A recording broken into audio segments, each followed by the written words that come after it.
Remain seated, please. Permanecer sentados, por favor.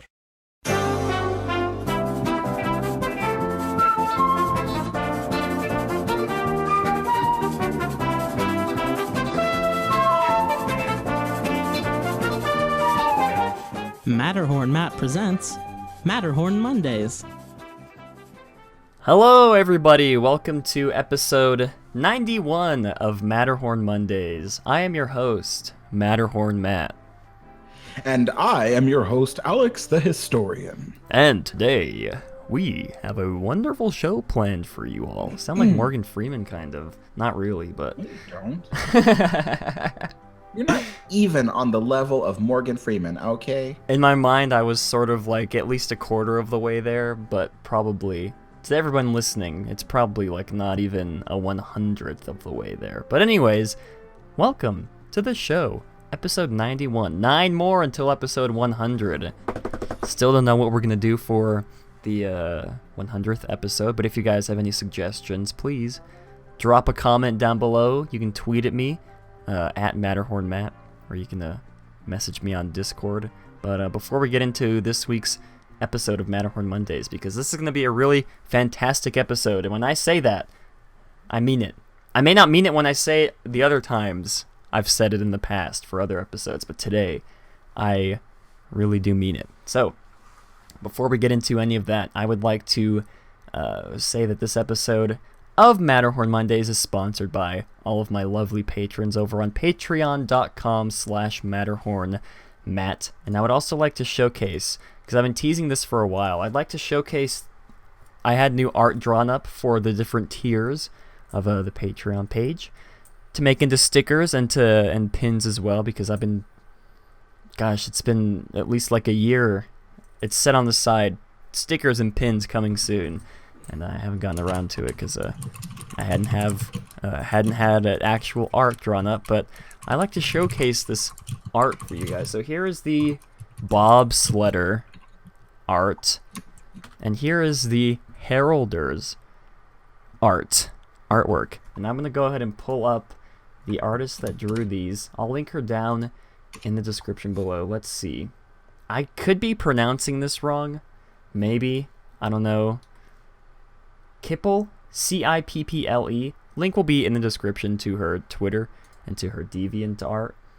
But yeah, she does really amazing work. Really cute. Look how cute that Herald is, you guys. And these, I don't know who these guys are, but they look like they're having fun in the bobsled. So, anyways, yeah, patreon.com/MatterhornMatt. Also, if you guys are looking for more family-friendly live streams, head on over to theliveplace.com. Really wonderful website. Hosts a bunch of different YouTubers, different Disney YouTubers that do live streams just like us. And also, we don't have any birthdays this week, sadly. But if you would like to be wished a happy birthday live on the podcast, you can head on over to the Google form that we have in the description below. Or you can also do exclamation birthday if you're watching live on us on this wonderful Saturday evening. But yeah, I really do want to get right into this week's show because it's going to be, man, really great episode. So, very briefly, I'm going to go ahead and do Matt Snaps. We'll go ahead and pop open this not can, I guess. It's a bottle. This is your normal average peach tea Snapples, so there we go. They've been really muffled the past couple weeks, but anyways, we're going to head right into this week's news from the peak to get that, all out of the way. So here we go. We now present to you news from the peak. Alrighty, that's not the right screen. There we go. Alright, first bit of news that has happened this week. Pixar has released the first look at their brand new film Onward, starring Chris Pratt and Tom Holland. Link will be in the description for this first teaser trailer.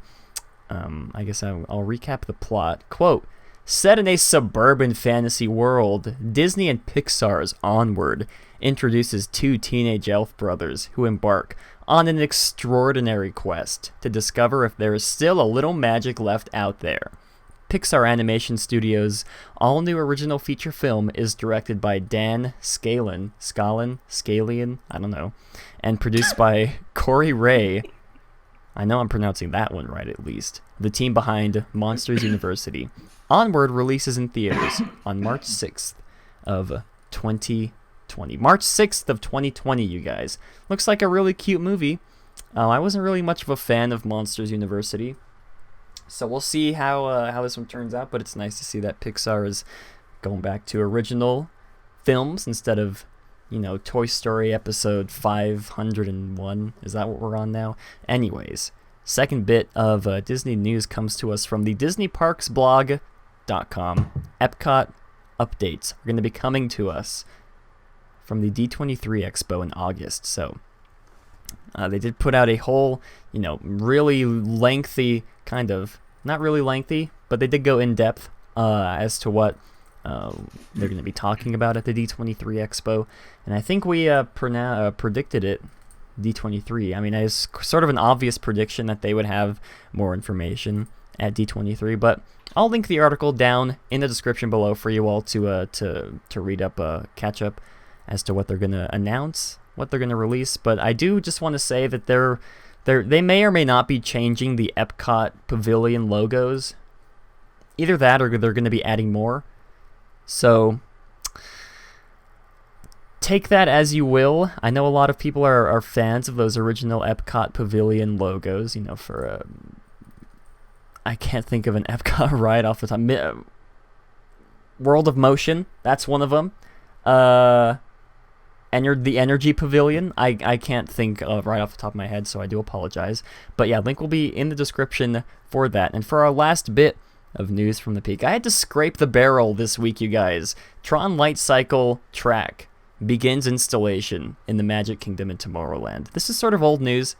I believe this happened maybe 2 or 3 weeks ago is when the track started being installed, but so it should say Tron Light Cycle track continues installation. But if you guys are fans of following the progress of the new attractions that are being added to the Magic Kingdom, if you're a big fan of following all those construction updates, link will be in the description to the WDW News Today article that gives a lot of detail and lots of wonderful images as well about the Tron Light Cycle track that is being added. And on that note, we are done with news from the peak, you guys. Why Not Disneyland continues operating. Sam, I wish I knew. It's so sad that Disneyland had to shut down a few years ago. I really miss Disneyland a lot. Maybe one day they'll reopen it. But anyways, before we get into, I guess I should say, all right. So we don't have any quote-unquote main topics for today's episode. Instead, what we're going to do today, Alex and me partially, but mostly Alex, is going to give his overall thoughts, and I guess he's going to go over his experience that he had going the opening day of Galaxy's Edge on May the 30th. So, if you guys... 31st, yes. 31st. There's 31 days in May. But if you guys are fans of Star Wars, then you guys are in luck, because we're going to be talking about Star Wars Galaxy's Edge. Anyways. That sounded horrible. I did that so I wouldn't get a copyright strike. It sounded like you hired the band from the Haunted Mansion in the graveyard to actually play the Star Wars music. I mean, I think it's a beautiful piece of music. I mean, again, I did it so I can't be copyright, so Disney can't strike down my channel. I think it's a worthy compromise. But before we get into that, I'd like to showcase a couple images that I saw on the internet. These first three are up of the I believe these posters are hanging underneath the train station. I could be mistaken in Disneyland, but these are the quote-unquote attraction posters for Galaxy's Edge. You know, the ones that you see under the train station as you enter the park. So here's one for Smuggler's Run. Really beautifully done.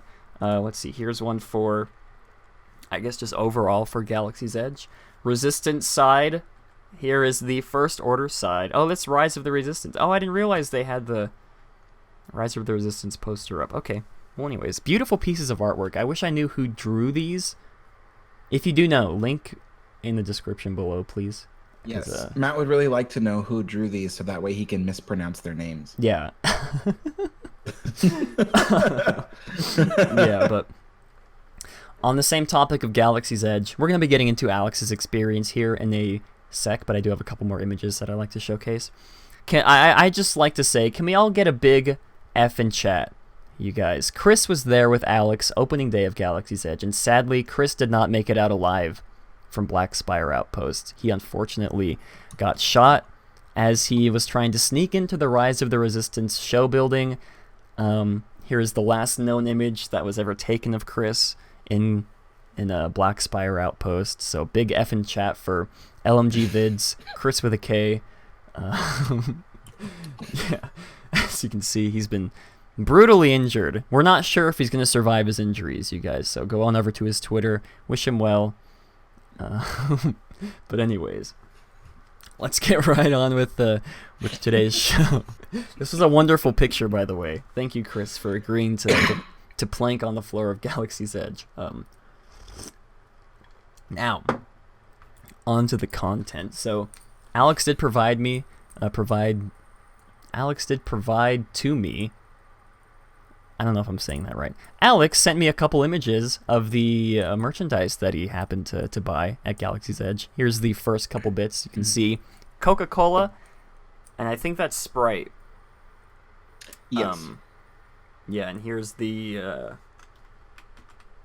Why don't you go into sort of explain what this... It's not like the Disneyland map. It looks like just like a souvenir packet of Galaxy's Edge.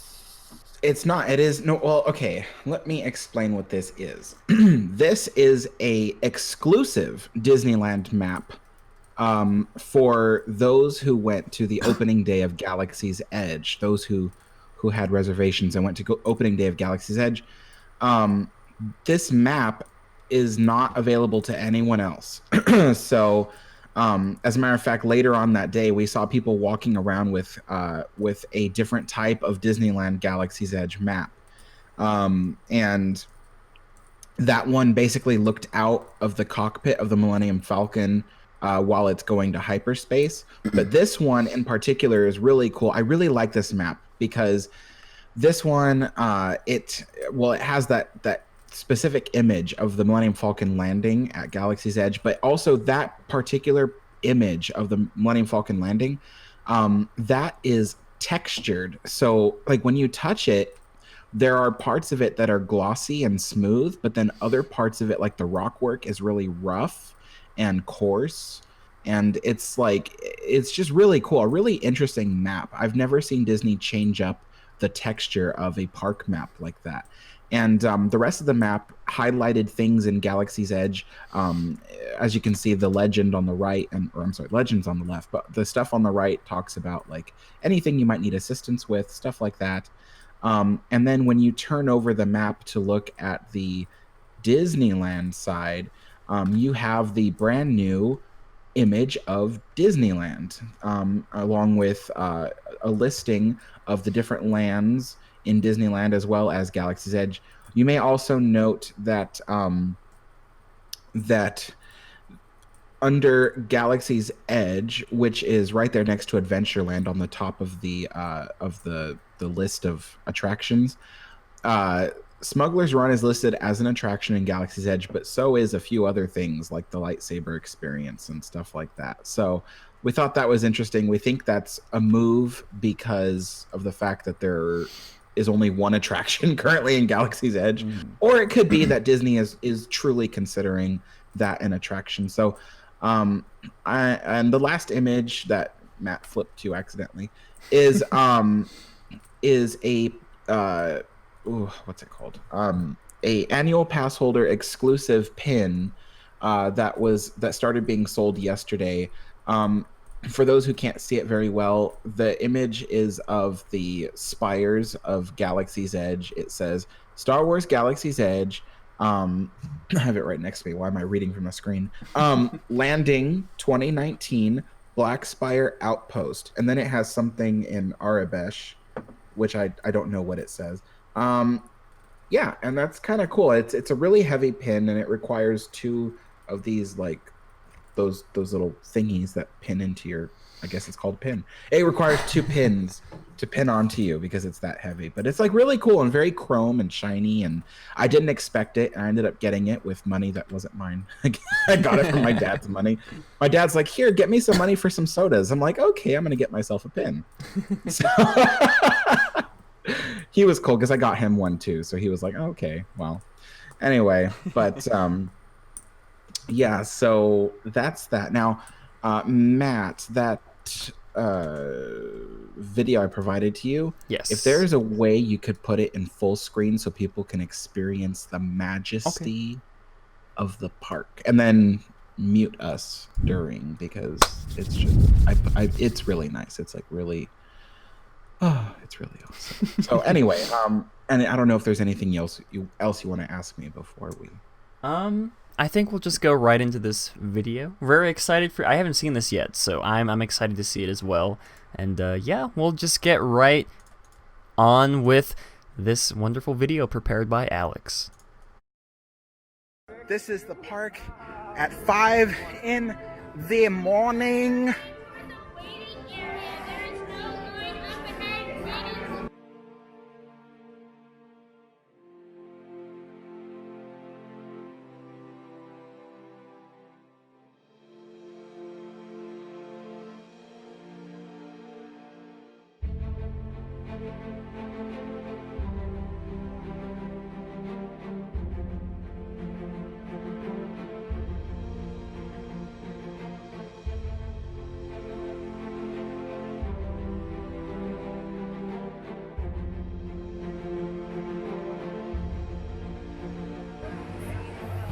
All right, everyone, we are in Galaxy's Edge. It is now 11 a.m. They have started to let us into the land. Over on our right, we have a spaceship. I don't know which one, but this one over here, I know very well. That is a X-Wing fighter. So exciting. Already we're coming up on our first spire of this land. It's right there along the edge of the walkway.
You order Ronto wrap.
back another day.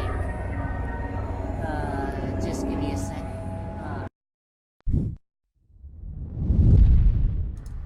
Okay, well, that was a wonderful video. Why, thank you. Thank you, Alex, So that- for providing that video. Well, let's see. Before we get started, Alex did put out first part of his Galaxy's Edge vlog today, which is Saturday. And I was the first one to watch it. I saw the notification pop up. I clicked on it as fast as I could. Just kidding. I was probably like one of the first, but I guess before we move on, you said you were gonna have at least maybe 2 or 3 other parts to the vlogs about Galaxy's Edge, right?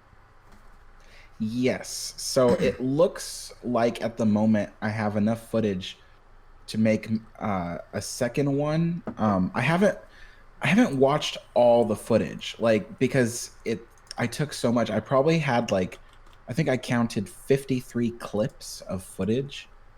So and let me see. And I think how far did I get into yesterday's video? I got to right there. So that's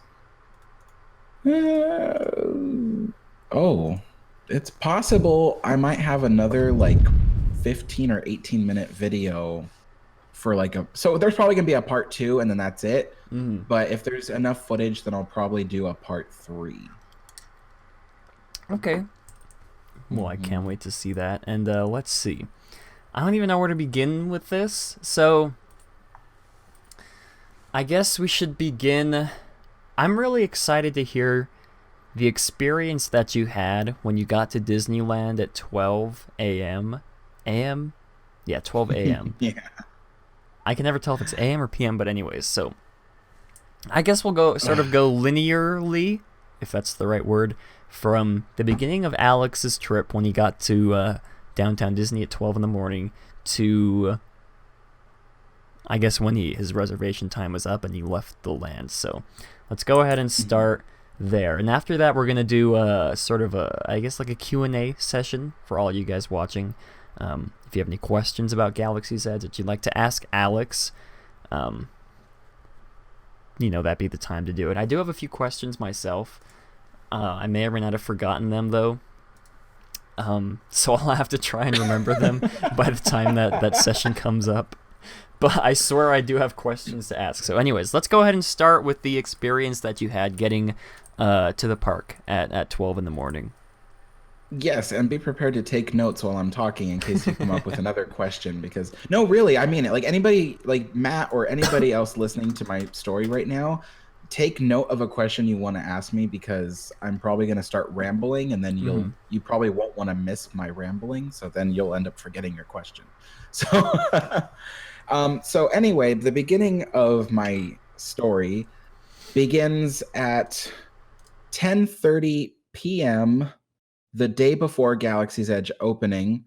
I am in bed, dressed in my nightgown and my big long cap, and I'm getting ready to sleep, and I get a text from my friend, and he's like, "Oh, are you gonna be at the parks?" And I'm like, "Wait, right now?" And he's like, "Yeah," and and so basically there was a Discord message for me too, and it was just apparently, to paraphrase, there was a line forming and they were wondering if I was going to be in the line. It was in the Esplanade, and I was like, wait a minute, I heard that was just for merchandise.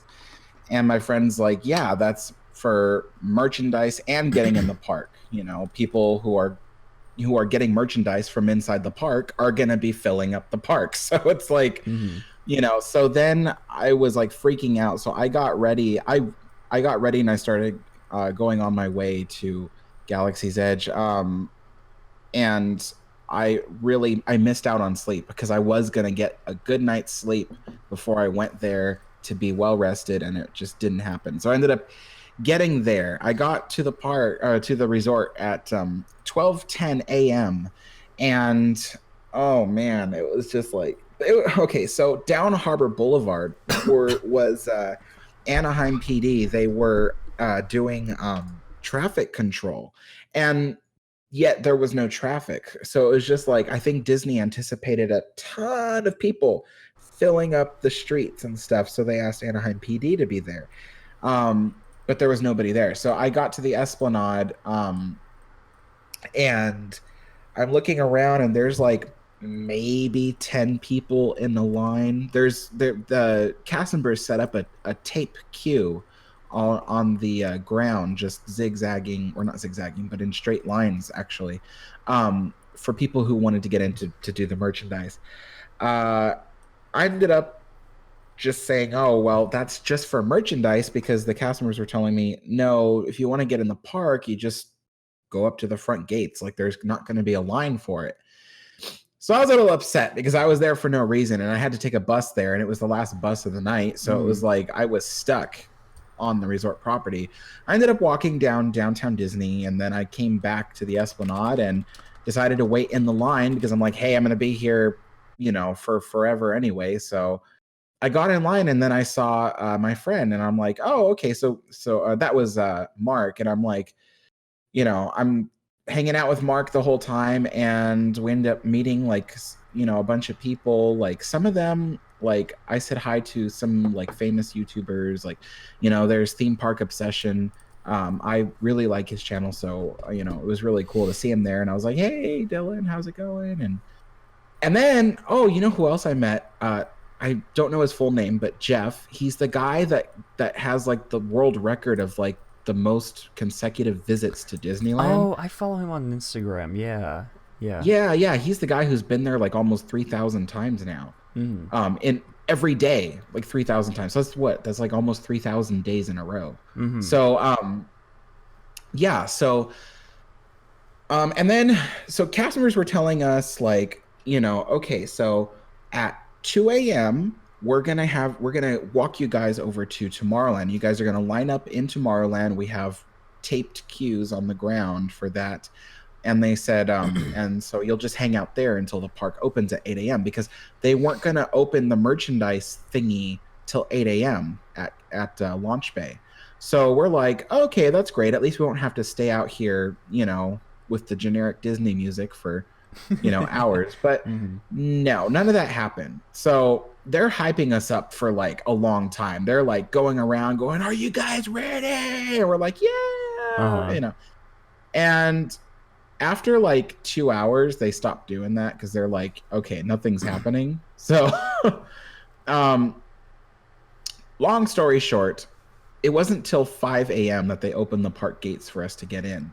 And we got in, we were led to the hub. So that's that part of the video where you saw me walking in. And we waited at the hub for about another hour. And we were just amongst a bunch of people. And then at 6 a.m., they opened up Tomorrowland. And the idea was you had to walk up to the launch bay. You had to go up the ramp if you were going up there for merchandise, because the merchandise was on the second floor. The bottom floor was for check-ins for people who were checking in for their reservations at Galaxy's Edge later that day. The first check-ins happened at 6 a.m. On the bottom level, and those people were for the 8 a.m. to 8 a.m. to 12 p.m. time slot. I'm sorry, I'm still a little bit tired. I have more coffee to drink. So there was a little gripe about that because there was very little communication between Disney upper management and Disney lower management as to like how everything was going to go down. And and on top of that, like, because of that lack of communication, there was times where they were telling us get in line, and then they would move us, and then be like, oh, there's no line, and then they'd move us again. They're like, okay, get in line. So it was like really annoying because like, well, I wasn't upset, but there were people around us that were upset that like, oh, they've been waiting since midnight, and then because they moved us into a place that had no line, people who got there 10 minutes before 5 a.m. got in front of them to get to the launch bay, And it was just like that itself wasn't fair, I have to admit, because those people waited for hours and then they ended up being like in the back of the line for launch bay to get their merchandise. So that really wasn't cool. I think Disney could have handled that better, but they didn't. Besides that, after we what am I thinking of? Okay. Chris from Elementary Vids, he was with us at that time in the morning. He went up to the second floor to wait in the line to see the merchandise. Me, Mark, and Eric, I went to go get Eric. And Eric, we went to sit down at Tomorrowland Terrace. That ended up being kind of funny because a bunch of the big name YouTubers showed up to sit down. There was the people from Fresh Baked, I think Dave, Ian, and Lisa. Is that her name? I don't know her name. Well, His wife? Anyway. Yeah. What's her name?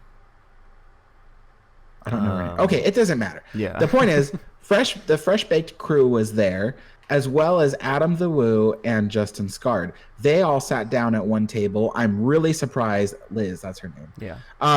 Yeah, Lynette said Liz. So I'm really surprised that no one like flooded their table to like hang out with them. But I think also at the same time, no one really saw them amongst the crowds. Mm-hmm.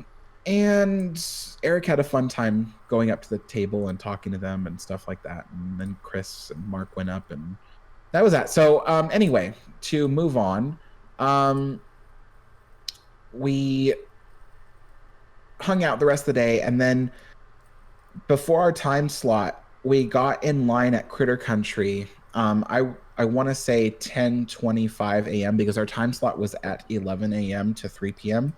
So we waited in line, and then they let us in to Galaxy's Edge about 10:30 a.m. and we waited over where the X-Wing fighter is and the A-Wing fighter, right over by the entrance to Rise of the Resistance. We waited there for a while, and then finally at 11 a.m. they let us in. And you saw the footage from there where, especially if you've seen my vlog, where we kind of walked all the way in. They let us all the way around the front edge of Galaxy's Edge, just like what happened to me on the cast member preview day, because they didn't want you to flood the main streets of Galaxy's Edge where all the previous time slot people were. So that's why they let us all the way around those people. And we passed by the cantina, which we didn't go into the cantina at all, in case you're going to ask me later, because the lines were consistently like 2 hours for that. We didn't want to waste our time doing that, especially since, Chris doesn't really drink alcohol. Eric can't drink alcohol. And me, I drink alcohol, but I don't want to wait in a line for like that long for alcohol. So, yeah. So anyway, then we got in line for Smuggler's Run. Now, Smuggler's Run is really cool because the queues there, I really like it. Like, there's no big room where the queue like zigzags against itself, like in a big box. Like if you're riding the Indiana Jones Adventure, right, and you go into the projection room where the safety thing plays, yeah, you know how the queue just kind of zigzags really tight around itself right there? There's none of that for Smuggler's Run. They don't do that. The queue goes in a straight line, for 100 feet at least before it makes a turn somewhere else. So I like that because it doesn't feel like you're stuck in a crowded room full of people. It feels like you're going somewhere, even if you're standing still. It feels like, oh, okay, around that corner is, the entrance to the ride. Like, you never feel like, oh gosh, like I'm waiting a really long time, and then of course there's the lookout view over the Falcon. That is so cool because that thing is 100% complete. They say it's the only time that a full Millennium Falcon has ever been built. That part is really cool. Waiting in the queue is really nice. There's a big engine room where a small spaceship of some kind is being repaired, and once in a while it malfunctions and things like that. Every 2 or 3 minutes, the engines for the Millennium Falcon outside are being tested. So like you'll hear it fire up with these huge like subwoofers that just shake the ground around you. We were up in the second floor overlooking it when it happened again, and everything just vibrated. You could hear it. The whole building just shook. It was crazy. And you get into Smuggler's Run. The cast members separate you into two big groups, and then you wait for a little bit, and the doors will open into the room where Hondo Onaka is. And once again, you're still in two big groups. These groups get further separated because there they go down two gangways, two separate gangways, which lead to two separate areas of the building. And this is in order to increase capacity, because as you guys have probably seen, there are like 4 different turntables with Millennium Falcon cockpits. But to prevent people from seeing any of that magic being lost, they have 2 separate sides of the building. Well, before you continue, for those who don't know, what is a gangway? A gangway is like, I might even be using the wrong, but it's basically like if you've ever been to an airport and you're going from your terminal to the airplane, there's this big long ramp thing that can extend to the airplane. You know, have you ever been on it? And it's like, all I can say is it's like telescopic. So like when the airplane moves away, they compress it back in, and then when an airplane is ready to be unloaded, they like extend it up to the airplane. So it's one of those things. And from what I heard, Disney bought 2 of those. Like they purchased 2 of those. And so when you're walking down that gangway, like it's a real authentic one. I'm not sure why like they insisted on purchasing it as opposed to just building a ramp. Like I have no idea, but let me see if I'm even using the right word. Gangway. Jet bridge is another word for it. Jet bridge? It's probably a jet bridge, yeah. I don't even know. Gangway is a raised platform or walkway providing a passage. Anyway, the point is that you go down that, you get to the bottom, because it does go down, and you get to the bottom, and from there they separate you into 2 different passages again that will take you to either one, by the way, takes you to the Millennium Falcon. So you don't know that when you get there because you can't see it around the corner because there's 2 separate corners. But that's why they separate you again, because there are 2 separate Millennium Falcons from there. Yes. So once you are ready to enter the Millennium Falcon, they split you into groups of 6. From there, the groups of 6 each get a card. The card is a certain color. So all 6 of your people get a color, and each card has one of 3 different jobs. You're either pilot, gunner, or you are a what do you call it? Engineer. Engineer. Thank you. And so from there, they let you into the chess room of the Millennium Falcon. It's really cool because you enter through one of the little hallways, the Millennium Falcon. And when you get to the chess room, you can pretty much touch anything. There's no railing preventing you from getting around. You can just touch anything you want. There's buttons to press, which do absolutely nothing, but it's just fun because you get a good feel for it. They have a nice click to it. So, then they let you sit there while they're ready to call your color. And so when they call you, they ask you to line up, and then they move you down a hallway of the Millennium Falcon to the hallway that leads to the cockpit. Before you even get to the cockpit, you are stopped there by a door. On the floor are 6 different areas to step on. They each have your job duty. There's 2 pilots, 2 gunners, 2 engineers, and you watch a short video of Hondo explaining what you're going to do.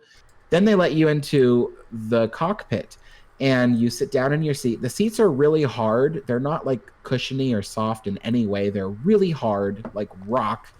And they're lumpy too because it's in the shape of like a cockpit seat. So yeah, and you buckle in. You have a seatbelt that goes over your lap, buckles in, and from Wait a there, minute. Wait a minute. Han Solo didn't wear a seatbelt in the original movies. What's the deal with that? I will admit it has been a long time since I've seen the original trilogy. So, anyways. I don't know if they have seatbelts in the movie, but anyway, the seatbelt doesn't really distract from the show. That's what's really cool. Is like it's not like this big old seatbelt that you put around your chest and then it's none of that. It's a seatbelt that goes over your lap, just like the Indiana Jones Adventure or Star Tours. And from there, I don't know about the pilot seat because I've yet to be a pilot, but I was both gunner and engineer.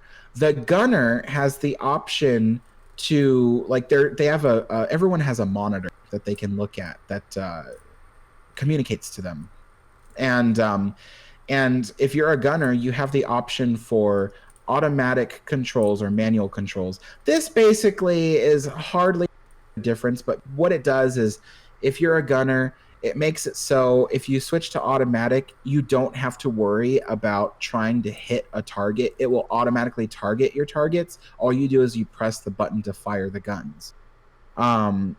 If you do it manually, you have 3 buttons, and they don't tell you what they are, but the top button is for you to aim above you. The middle button is to aim in front of you. The lower button is to aim below you. This is both above, at level, and below the Millennium Falcon. From there, it will automatically target left or right. So you don't have to worry about going left or right targeting. You just have to worry about, the top, the middle, or the bottom of the Millennium Falcon. And you can press either of those buttons and it will fire. And if you're engineer, that's probably one of the easier jobs because there isn't much else to do besides like when you need to fix something. Fixing something is at the press of a button. So, and how does that work? So if the pilots are really bad pilots and they're like crashing into things, you're going to be a busy engineer. Because what happens is like if they bump into something, it'll create damage to the ship and the engineer will be alerted and their computer console will light up. A button will light up on what to press to fix something, or several buttons will light up and you'll have to press each of those buttons. And so the whole point of this ride is if it lights up green to get your attention, you press it. And that's all you have to do. If it's a lever, you pull it, but levers are only for the pilots. But anyway, so even when you jump to light speed, the pilot will pull back on the light speed lever and stuff like that. And yeah, it's a really easy ride. People have complained like, oh, I was engineer, which means I was all the way in the back and I couldn't see a thing. And let me tell you, I've been engineer in the back and I could see everything just fine. Like there was no problem. Like Disney went all out to make sure that everybody could sit in your seat and you could see what you're doing, both your console and out the front window of the cockpit. So yeah, I wouldn't worry about not being able to see. I mean, unless you're like, really short, maybe I could see that the chair in front of you might get in your way. But even then, the chairs are kind of spaced out in a certain way that makes it so you can see around the chair in front of you. So yeah, I wouldn't worry about that. And at the end of the ride, so to answer a common question, if you crash the ship, does the ride end? No. There's no way you could crash the ship catastrophically to the point where the ride will have to end. It doesn't work that way. You bump into things very hard, but you don't doesn't stop the ride, doesn't like, oh, your mission's done because you killed yourself. It's not like that at all. Like a lot of people are worried about that. Even Eric was really worried because he got the pilot position. He's like, Alex, can I switch with you? I'm like, why? He's like, because I don't want to crash the ship and everybody will be mad at me. I'm like, you're not going to crash the ship. So yeah, and that's the proof is in the pudding because Eric was an awful pilot. But it was fun because it doesn't, like he crashed into everything. There was even a point where where he had to line the ship up in the center of this like area. I don't know what to call it. There's like a spot. If you watch Chris's video, LMG Vid's video of the ride through the Millennium Falcon, you will actually see the part where Eric messed up. Has he put that out yet? I don't think he has. He has. It's yeah. Yes, it's out. It's for everybody to see. I've been waiting. Okay. Anyways, continue. I've been waiting for it. I guess I just missed it. But anyways, you did. You missed it like an hour ago. I see it here. So, okay. I'm sorry. Yeah. So that video that Chris took was with me and Eric in the cockpit, so you'll hear me in the background screaming once in a while. So it's really cool because Hondo will tell you to like line the ship up with another ship in order to get a good shot for the gunners and stuff like that. If you don't line up, which is what Eric didn't line the ship up, Hondo will keep like pressing you to line up the ship. He'll say like, oh, pilot, please line up the ship and blah blah blah, and and then he'll get more and more intense. But in the end, if you don't do it, it doesn't affect things too badly. You know what I mean? Like it's not that bad. So it's not like you're gonna fail your mission. At least I don't think you do. Oh, I've never tried failing the mission before. So that's really cool. And you guys went on Smuggler's Run 3. Well, you went on it 3 times. You and the others went on it twice that day. That's right? Correct. So I went once for the cast member preview, and then I went twice just yesterday for the grand opening of the land. Yesterday I did both gunner and engineer position. The first time I wrote it, Monday, the first time I wrote it, I was gunner. So I've never been pilot yet. And that's okay because honestly, I think all the positions are fun. The pilot is only just a highly regarded position because everybody wants to jump to light speed. Everybody wants to pull that lever and go to light speed. So that's the only reason why everybody wants it. But if you get stuck with gunner or engineer, it's still really fun, you guys. Like I've heard people complain like, oh, I didn't get pilot. Disney should make it so you're allowed to ask for pilot. It's like, you can't because then you're ruining someone else's chance at getting pilot. You know what I mean? Yeah. So like that's not fair. Like someone has to be gunner, someone has to be engineer. And it's still fun. The ride is still very You know what? I have to say, if you're in the engineer position in the back, the ride is a lot rougher. Because it's kind of the same reason why like if you're sitting in the back row of Star Tours, it's a lot rougher. If you sit in the back row of Indiana Jones Adventure, it's a lot rougher. There's something about the way the physics work of the ride that make it so the back end of these simulator rides, it moves more drastically. You know what I mean? I don't know how else to explain it, but yes. So as you can see in the video, we're going through the queue. That's that big engine thing I was telling you about. The queue is really big. As you can see, there's no room where you're just in a big long zigzagging queue that is, you know what I mean? Like it's just big wide open spaces is what I'm trying to say here. And there's a lot going on in the queue, so that's fun. I'm trying to think, like there's so much to talk about, so I'm afraid I'm just going to keep rambling. Like food in Galaxy's Edge. So let's start with the blue milk. So there's a milk stand over by one of the entrances, like basically over by the Fantasyland, Frontierland entrance of Galaxy's Edge is a milk stand. And that's really cool. Sometimes the lines for it are really long, but they move really, really fast because all people order there is the blue milk or the green milk. There's really no confusion. The line moves really fast. And I personally really like both milks a lot. I prefer the blue over the green, but I like them both. And Chris even tried the blue milk. I think I don't know if I put that in the first vlog. I don't think I did. No. Yeah. Okay. So in the second vlog, you will see us try the blue milk. No one ordered the green because Eric was too scared to order either one. And Chris doesn't like green, so he didn't get the green milk. So, anyway, so yeah, but both milks are really good. I've had them before. I am addicted to the blue milk. It's too bad we only went to the milk stand once that day yesterday because I would have gone several more times.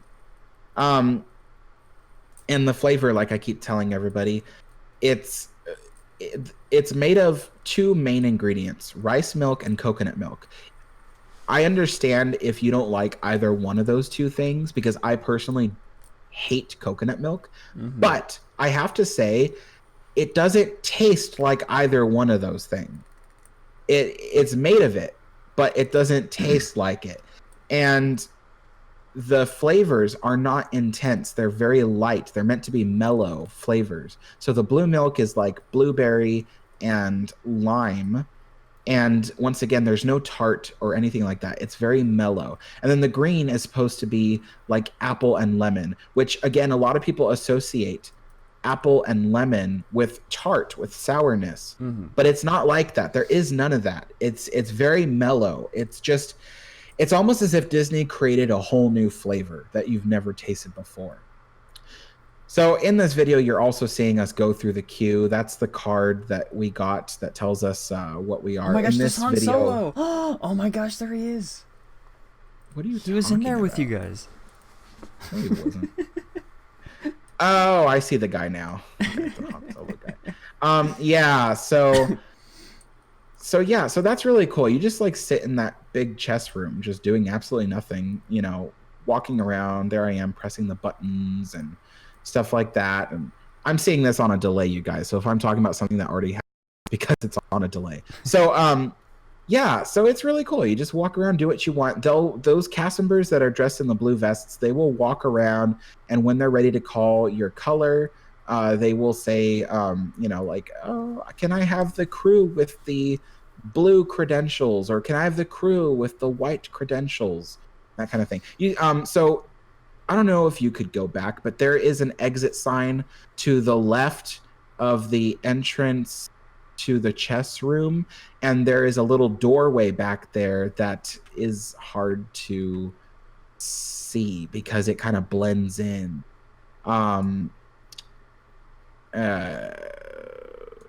Yeah. So no, like, okay, you went too far back. What am I trying to say? When you enter the chess room, the wall on the right is there is a door that you can't see all the way to your right. That is the secondary door that leads you to the cockpit. So the main door is the big hallway in the back that everybody can't go down just yet. That's the main one. But there is a secondary door to the left of where you just came in, and that little door is like reminds you of the door to the maintenance room that Leia and Han Solo like first kissed at. Okay. You know what I mean? And then if you keep going through there, it leads you to a hallway to the cockpit. So that's Disney's secret. There are two hallways to the cockpit, and the reason why is because two separate turntables where the guests go.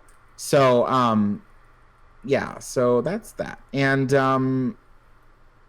yeah, I don't know what else to talk about when it comes to this. Does anybody in the comment section have questions for me about the Smuggler's Run ride before I move on back to food and talk about like the different foods there that I have tried? I'm waiting for the chat to move, but nobody's talking. I haven't seen any ride through past the live stream that you guys did, so I haven't seen any of this up to the queue once you get into the chess room. So this is all really new for me. I'm excited to see the actual ride experience that Chris filmed. So yeah, if you want, once we get in, you can screen and then cut our audio off to show the ride. Mm-hmm. Yeah, I almost don't want to watch this because I don't want to like spoil it for me, like for when I eventually ride it. But I mean, you know, I don't really care. But anyways, well, it's already happening anyway. Yeah. So, 'cause it's like, Chris from LNG Vids asks, "How do you crash the ride, Alex?" I don't know, Chris. You were the pilot. How do you crash the ride? Yeah. So, these buttons. So there are people who are like, "Hey, don't like break the buttons and stuff." But my answer to it is, I have a friend who actually worked for a company that builds buttons like this. They're like ride buttons. And like, so if you ever seen, like, you ever been on a ride and dispatch button, it's a big green button that the cast members press to make the ride go, or like there's a emergency stop button, which is the big red one. Oh my gosh. Buttons like that. What? It just crashed into everything. Oh yeah, it is. Yeah, because Chris and Eric are horrible pilots. We literally crashed into everything on this ride. It's hilarious. And there was a kid who was also gunner. He wasn't part of our group, but there was a kid who was a gunner, and he was just shooting at everything, despite the fact that there was like nothing to shoot at sometimes. So it was just kind of it was funny though. It was funny. Well, I guess one question I have: do they? Because this is obviously different than Star Tours. I'm guessing they don't take you back to the prequel planets. Am I correct? It's just planets from the new trilogy, or how does that work out? It's okay. So at the moment, there is only one quote destination unquote. Okay. So there's only one mission. There you go. There's only one mission. Mm-hmm. But there is word that Disney plans to include more missions. It's just that Galaxy's Edge is opening with just one mission on the Smuggler's Run ride. So, but as far as I know, the planet we went to in this ride, as far as I know, is not in any of the movies. Okay. It could be in one of the TV shows. I have no idea. But movies, it's not in any of the movies. The ride itself, some people ask me, is it like crazy or is it wilder than Star Tours? Out of the 3 times I rode it, it's not wilder than Star Tours. It doesn't move you around more than Star Tours does. But I will say that, like, if you're in the engineer position all the way in the back, it does feel a bit more intense back there.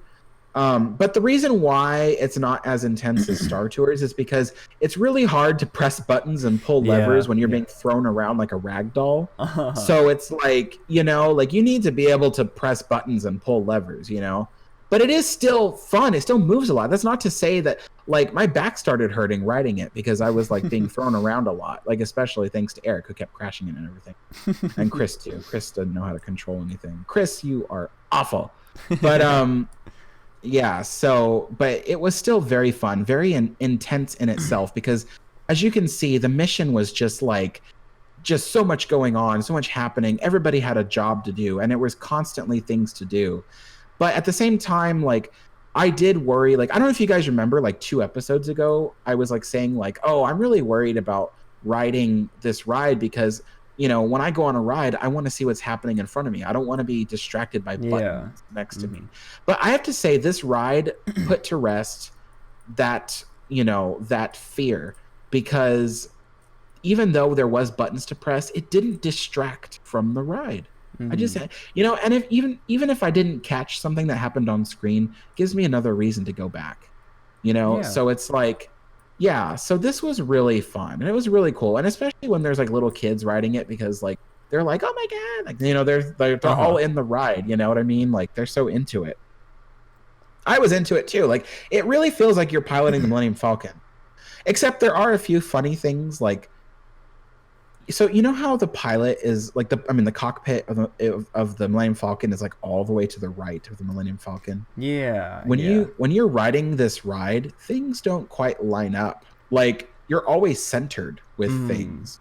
You know what I mean? Like Yeah. there's a whole ship to your left, yet it doesn't take that into account. You know what I mean? You see how there's lasers shooting at stuff? Yeah, it's like we're they're coming it? out. It's like it is. Yeah, it does look like it's like centered. That is pretty strange. Right. That red blaster shouldn't be there because there's nothing to the right of the cockpit technically. There's nothing there. Like the whole ship is on the left. So you know what I mean? There's things that the ride doesn't take into account. It centers the whole ride. It's so weird. I'm kind of like, but I also wonder if it's because people don't really think about it. So it's like, you know, if they were to accurately like center the ride or not center the ride, people would be like, hey, why are we always all the way to the right? You know what I mean? Yeah. I don't know. Kind of something to think about, you guys. Something to think about. So, so let's talk about something. Why don't you play my vlog? Yes. That way there's more stuff. Yeah. Oh, good. Before drink some I coffee. found out that Chris has put his video out, that's what I was playing. But yeah, so I guess that's my first experience watching that. It looks really fun. I'm really excited to go on it when I eventually, you know, go down to see it. And it's funny because I wasn't able to go because I just started this job. But it's almost, I don't think coincidental is the right word. I only worked one day last week. My boss gave us the rest of the days off, you know, because Monday was Labor Day, and I worked Tuesday. And so I guess the way my job, I don't want to like go off on a tangent here, but the way my job works, I'm part of the group of people who calls all the different insurance clients who have insurance with the place I'm working at. I call them on behalf of the agent that they have their insurance with and ask them if they want to, I guess, sort of like meet up with the agent to just go over all their policies and stuff like that. So, you know, I make like 200 to 300 calls a day. And I guess when it gets towards the end of the month, there's not as much calling to do. And if there's not any calling to do, then you don't have anything to do at work.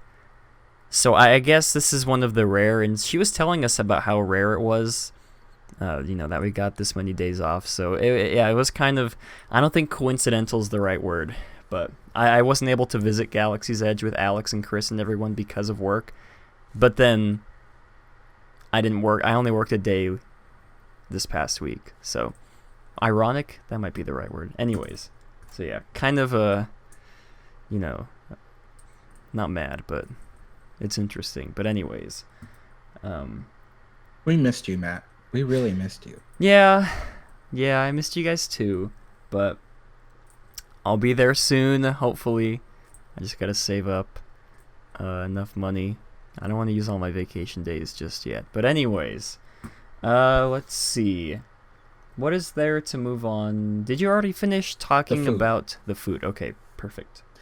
So I talked about the milks, the food. So what I have tried there, both, I'm going to talk about. Okay, so I went to Docking Bay 7 during the cast member preview, and my friend, I don't know what it was that he ordered. I don't know what it's called, but it's basically like it's like a beef steak, and it's served on top of mashed potatoes with some sautéed green beans and a baby carrot that was put to the right of it.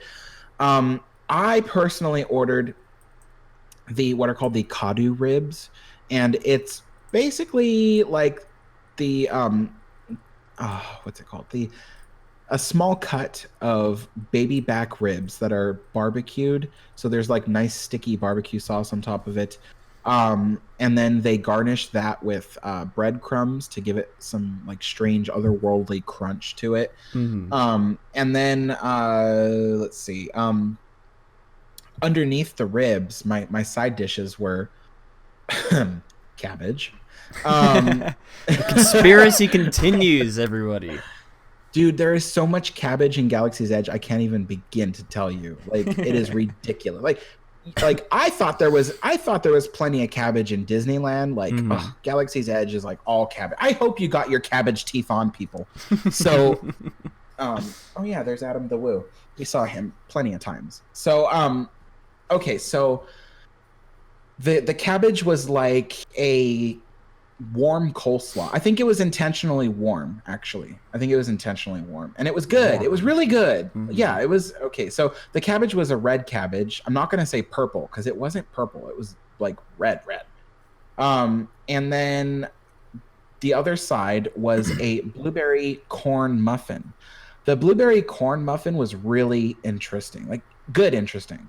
Like it was very, very soft, as if like it was cooked through. It was just really, really moist, like super moist. I think they intentionally put it there to soak up like some of the juices of the food, because it was like really moist. And who knew that blueberry went really well with cornbread? Like that was just like wow, like that went really well together. As for Docking Bay 7 itself, like what does it look like? So I didn't get to take any video of the either time I went to Galaxy's Edge, because the first time we weren't allowed to use our phones or cameras. The second time, Lynette says the blueberry muffin is from The Force Awakens. Oh, I don't remember that. Then again, I'm trying to forget that movie. So, no, thank you, Lynette. Though, like I would have had no. But yeah, like it was really good. And the Docking Bay 7 itself, I didn't get to video it this time around because we didn't go in there, because I don't think any of the food appealed to either Eric or Chris. And the fact that there was a big long line outside for it, and I think we just wanted to do more stuff. So that's okay. So the inside, you'll probably see a video of it anyway. The inside of Docking Bay 7 is really cool. They have this huge cargo crate that's hanging from the ship on the roof.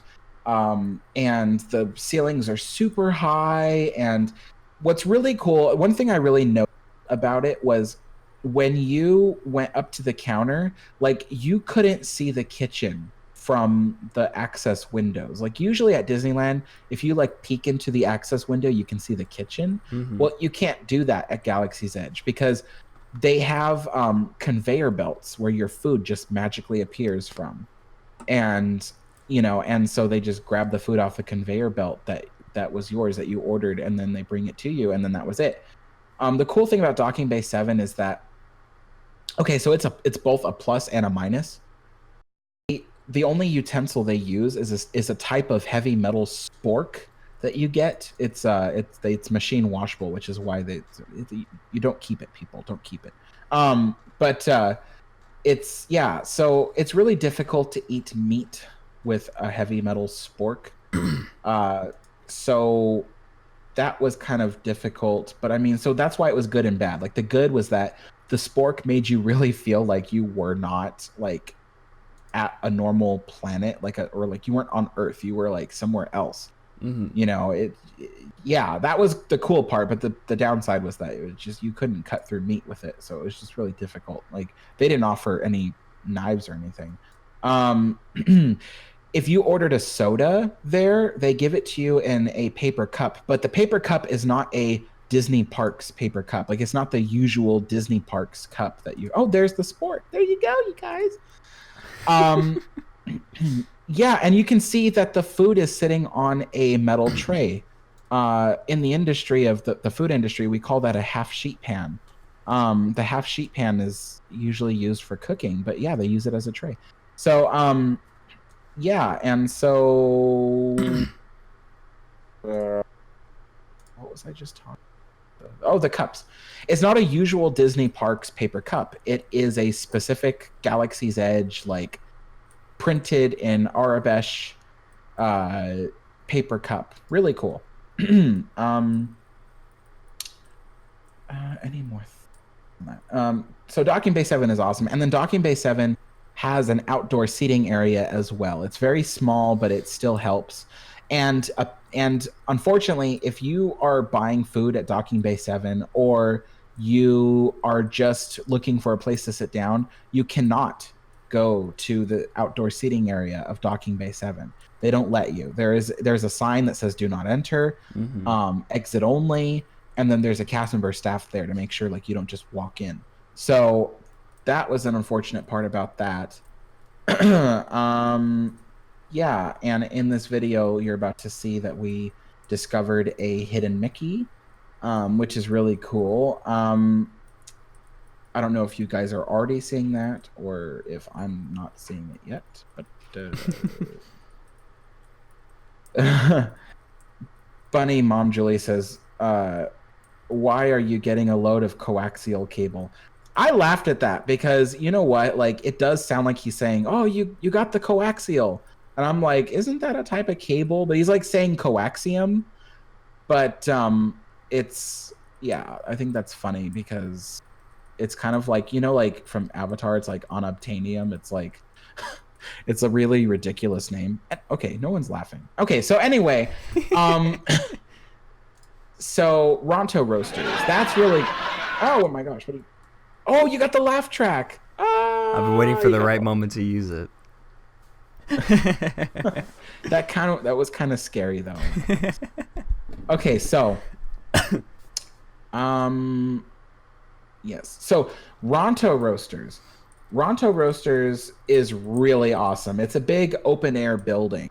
So there's no walking through a door, or seeing glass windows. It's like fully open air. And when you go inside, there is a massive pod racer engine hanging from this big like metal support thingy, and the pod racer is roasting the food. And what else was I gonna say?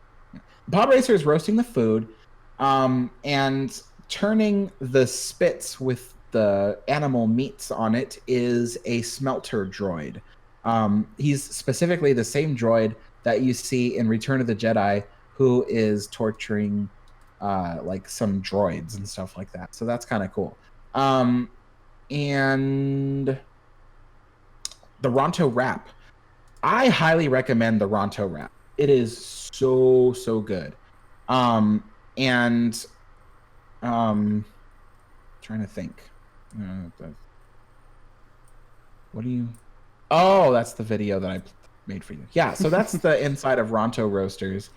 And the Ronto wrap is really good. So it's they have some. So the inside the wrap, it's a pita wrap, and in the inside, it's like a big taco actually, not really a wrap, like a taco. So the inside of the wrap is like they have sliced up like pork meat, and then they have on top of that I think it's a beef sausage, really good. It has a nice snap to it when you bite into it.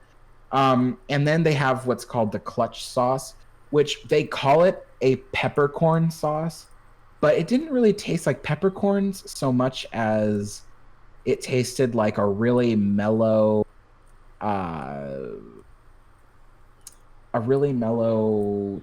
sauce. Mm-hmm. It wasn't spicy, so I'm not gonna like scare you guys with that. It wasn't spicy. It just had a nice flavor, really good. And then of course it was topped with some type of coleslaw made of cabbage. So yeah, so be ready for that, people. There's cabbage everywhere. I wouldn't be surprised if they're all harvesting it from Tomorrowland. So yeah, so there's that. And oh, they have this popcorn thing. There's a popcorn stand near Ronto Roasters. I haven't tried it yet, but it smells really good. People say when you walk by that it smells like the shop smells like Fruity Pebbles. I've walked by the shop 2 times so far and never smelled a thing coming from it, so I have no idea. But yes. So that was the food. Do you guys have any questions?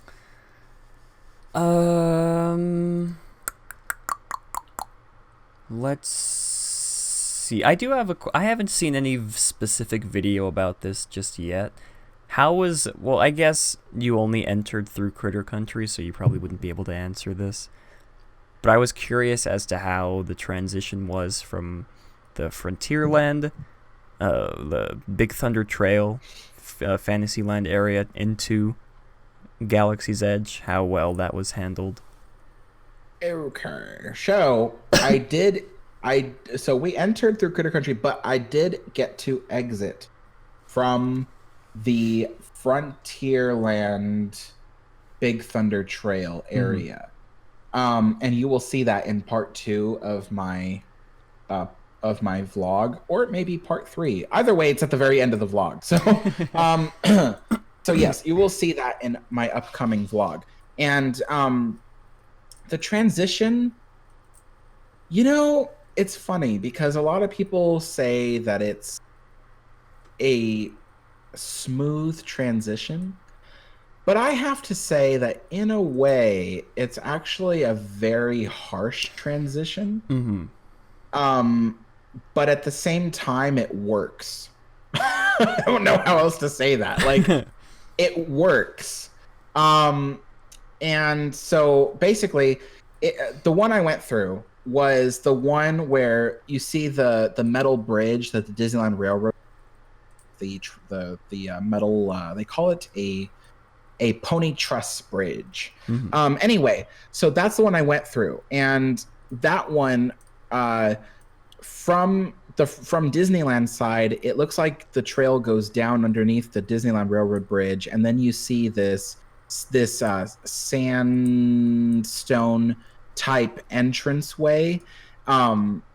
But when you're in Galaxy's Edge, that sandstone entranceway suddenly appears as if it's been carved into in a very like trapezoidal shape. Am I saying that right? Trapezoid? Is that the wrong, or is that the wrong one? Is that a different shape? I don't know my shapes, people. I didn't go to kindergarten. Okay, so so let's see. Okay, here's a good one. Have you guys ever seen Empire Strikes Back, and then you see like the caves that they carved into in Hoth? You seen that? And then the walls of the caves are like have straight lines as if a laser beam. You know what I'm talking about? Do you guys understand? Okay, so that's what it looks like. It looks like the sandstone cave that leads into Frontierland was carved into by laser beam. That's what it looks like. And the color of it transitions from the Frontierland red sandstone to gray, like the gray color scheme of the rockwork in Galaxy's Edge. So, is it a harsh transition? Yes, because it goes from natural to unnatural, kind of. But it still works because it's as if like you're stepping through the looking glass. You know what I mean? Like, yeah. It's as if like they carved into the rockwork of Disneyland, and that is the way you get to Galaxy's Edge. That's the only way I can describe it. Let's see. That's that. So shops. I didn't take any footage of it, but I did go into the Droid Depot on my first time around Galaxy's Edge. And the Droid Depot is cool looking when you go in, it reminds me a lot of the old droid room of Star Tours, the old one that it used to have where it had the conveyor system going overhead and stuff like that. It reminds me of that. And so when you go in, there's a line that you wait in to build your droid. But if you don't want to build your droid, you can keep walking, and the merchandise is against the walls. They have no merchandise sitting in bins or anything in the middle of the walkway. They kept everything very open. And there's different parts that you can acquire, such as the chips that make your droid have a personality. And then there's a second room. So if you go into the second room has more merchandise and a checkout counter. And in that second room is also the really expensive the really expensive R2D2, the full size R2D2. That one is $25,000. So have fun. And let's see. Building your. So against the back wall of the first room is a conveyor belt where droid parts come out, and you pick out the parts that you want. You can pick any part, and then you take it to a station where you can put it together. And that's basically it. And then you insert the personality chip at the very end, and then you can test out your droid. And yeah, that's the droid room. I didn't get to experience the lightsaber experience because that's really expensive. It's about $200. And I can't do that. However, I've heard many good reviews about lightsabers. They're mostly made of metal. There are some plastic parts to it. However, the plastic is like a really high quality plastic. And there's a good weight to it. So the lightsaber has a nice weight. And a lot of people have asked, like, do you have the option to buy more, like, different kyber crystals for your lightsaber? And the answer to the question is yes.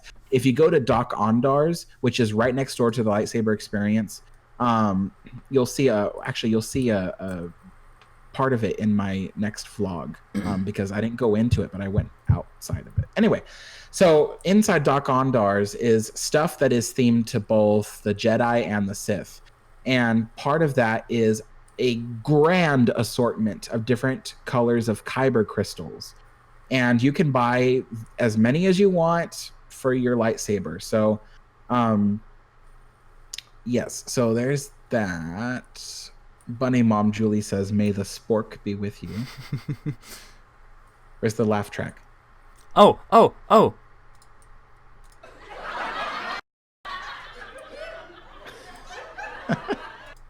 I'm pretty sure one of those laugh tracks is from Seinfeld, so hopefully I don't get copyright strike from them. Anyways. So yes, and then over by the entrance to Rise the Resistance are two carts, like what am I talking about? Two carts, merchandise carts. Yeah. And those open up to reveal some merchandise that you can't find in the other parts of the land. And yeah. Is diarrhea green an available color? Kyber crystals.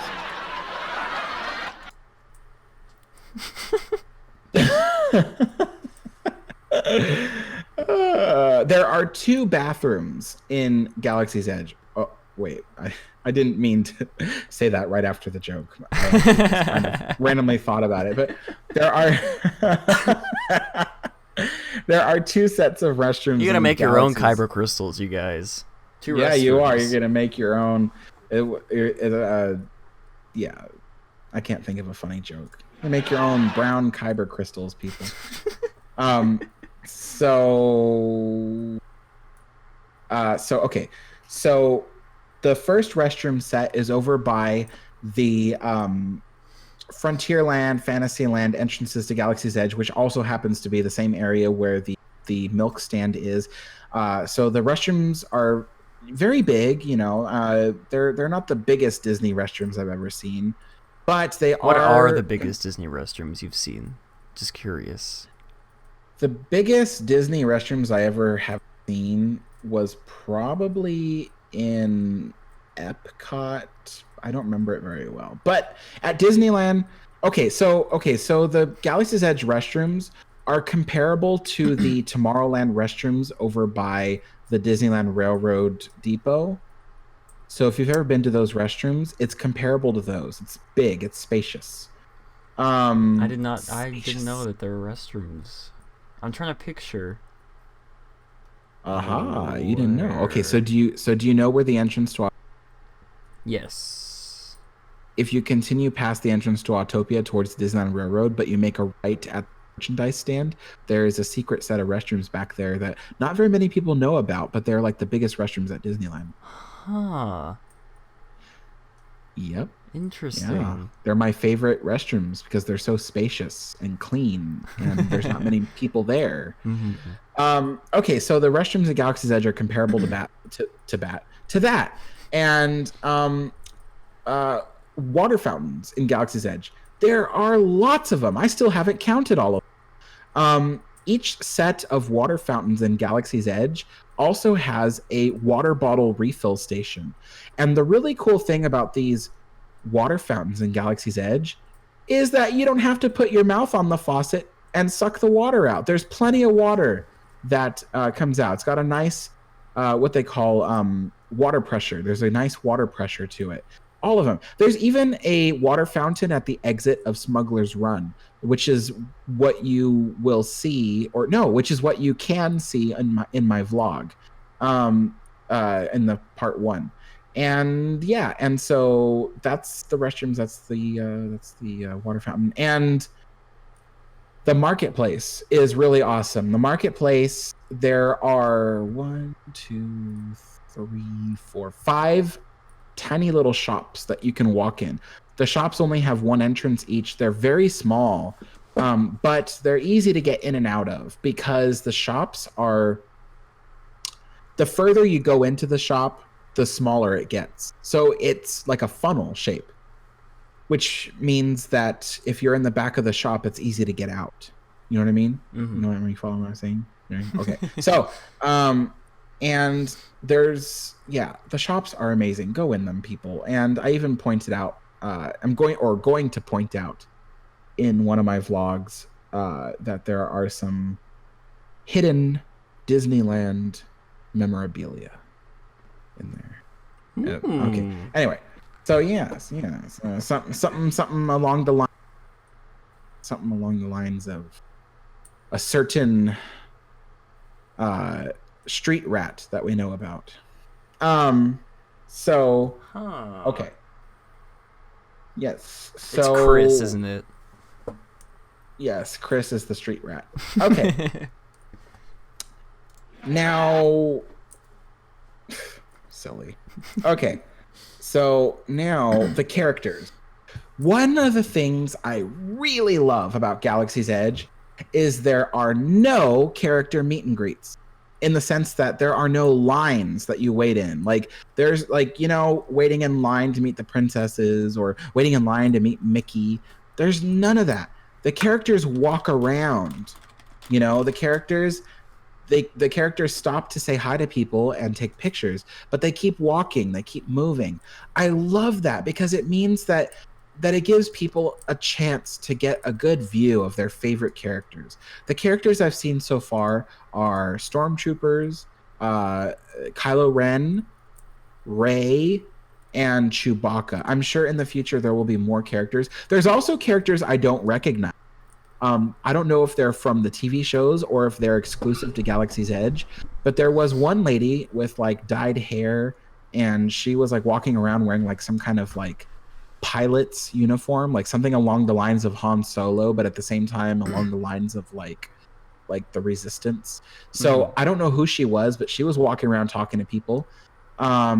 And that's cool.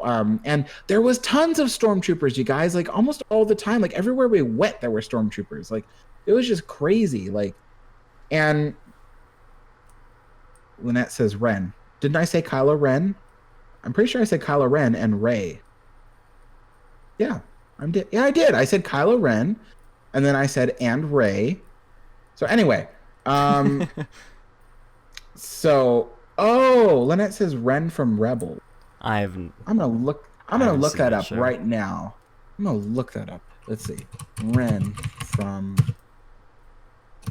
it's called Rebels. Star Wars Rebels. Ren from Star Wars Rebels. Let's see. Is that her? What? That doesn't look like her. No, because the lady that we saw in Galaxy's Edge was African American. So I don't really know if she's another character that you guys know of. I don't know. I don't know who she was. No, I have no idea. Anyway, let's move on because there's a lot to talk about. Well, we're running out of time anyway. But yes, so the girl with dyed hair. Yeah. Okay, so let's see. Was there anything else that I wanted to mention? So Kylo Ren, like, his character was really cool. So the stormtroopers, they all talk, just like the stormtroopers that you saw in Tomorrowland. You know, they talk and they're like, "Hey, you, blah blah blah." You know, so Kylo Ren is the same way. Like, he has a speaker somewhere hidden on him that allows him to talk. Everything that the stormtroopers and Kylo Ren say is pre-recorded. I believe there are Kylo Ren and the stormtroopers, once in a while when they walk together, they do like a pre-recorded miniature skit. Okay, so once in a while, Kylo Ren will stop somebody and he will like basically ask them if they have seen a member of the Resistance. He heard they were around, stuff like that. And then he'll move on to another person, and then he'll say something else, and then he'll move on to another person, and it'll be the same said to the person that he first met. You know what I'm saying? So there's two separate little skits that they play out, and then there's even a short little show that they perform by the brand new like First Order spaceship that's parked at the entrance of the land. It's called once the in a poop while, wing. Whatever. So Kylo Ren will walk down the ramp of that, and I knew that would happen, you guys, because when they were constructing that thing, I saw them install a outdoor stairway on the back side of that ship, and the first thing I said was, they're gonna have a character walk into that ship. So yeah. So that is the characters. When you walk around the land, there are plenty of animatronics. They're either in the form of droids or some type of creature. And, you know, there's Doc Ondar. There's the smelting droid that is turning the spits. There's the creatures in the creature shop. There's the caged animals in Doc Ondar's shop. There's droids outside, you know, that are stationary, but people are taking pictures of them. Everything. There's a lot of animatronics in this land, and the overall feeling of Galaxy's Edge that I get is that it's very immersive, more so than anything Disneyland has ever done. As a matter of fact, the amount of immersive Galaxy's Edge, as soon as you leave Galaxy's Edge and go back into Disneyland, you're very aware that Disneyland is a theme park. But you don't get that from Galaxy's Edge. Galaxy's Edge doesn't feel like a theme park. It just doesn't. It just really doesn't. And so, you know, my friend Brian was like, so does it make Disneyland look like junk in comparison? And to that I have to say, no. Disneyland doesn't look lower quality in comparison. Disneyland is just different. Disneyland feels like the most immersive place on Earth. But Galaxy's Edge feels like a legitimate planet in another part of the galaxy. So that's the best way I can describe it. You know, but yes, when you leave Galaxy's Edge and enter Disneyland, you're very aware Disneyland feels like a theme park in comparison. So that's just the way everything feels. Do you have any questions? Let's see. I did want to showcase some things I saw on Twitter. You mentioned the animal animatronics in some of the shops that they have. I saw some on some other person's video on Twitter, but then I came across this tweet today by none other than Schmoofy. If you guys follow him, pretty great account. So according to him, I guess he calls it the Loth cat. I don't know if that's what it's actually called, but it's sort of like a sleeping cat that is like asleep and his tail wiggles around. It's pretty cute. You can see him breathing. According to him, that is already broken. You see this like big tarp around it. Yeah, so I've seen the loth cat twice. On Monday, I saw him and he looked really cool. He was moving around and stuff like that, and and then I saw him yesterday. Yesterday, he didn't look so good. Yesterday, like his fur was very matted. Like I can't describe it because it didn't look dirty. It was just matted, like as if like weather got to it, like humidity or something. And it looked really weird. And I just assumed that that was just the way it's supposed to look, but I don't know. It didn't look so good. And then it wasn't moving as smoothly as it did on Monday. On Monday, it moved really smoothly, but yesterday it was kind of like, its movements were a little jerky. So they're probably refreshing it. But yeah. Yeah, that poor cat. The loft cat looks kind of cool. I thought the thing was dead when I first saw it. Like on Monday, I walked because it's laying on its side with its arms out. Like, and I'm like, I walked up and like, oh my god, I'm like, is that thing dead? Like, you know, like, because I'm like, what is that? And then like my friend was like, Alex, it's asleep. I'm like, oh, okay. Like, I'm like, it looked like Disney recreated a dead animal, and I'm like, why would they do that? Like, that's so scary to children, you know. But anyway, it was asleep. But yeah, yes. So as far as I know, everything is cool. So cast members who went to the cast member preview really upset to see that all the stuff on the shelves of Galaxy's Edge yesterday was like almost entirely different from the stuff on the shelves last week. So yeah, that was interesting because like when I first went into Doc Ondar's on Monday, there was nothing there. There was red kyber crystals and there was like blue kyber crystals. And then like the shelves were practically empty. There just wasn't enough stuff on there. And then apparently yesterday the shelves were full of an assortment of stuff.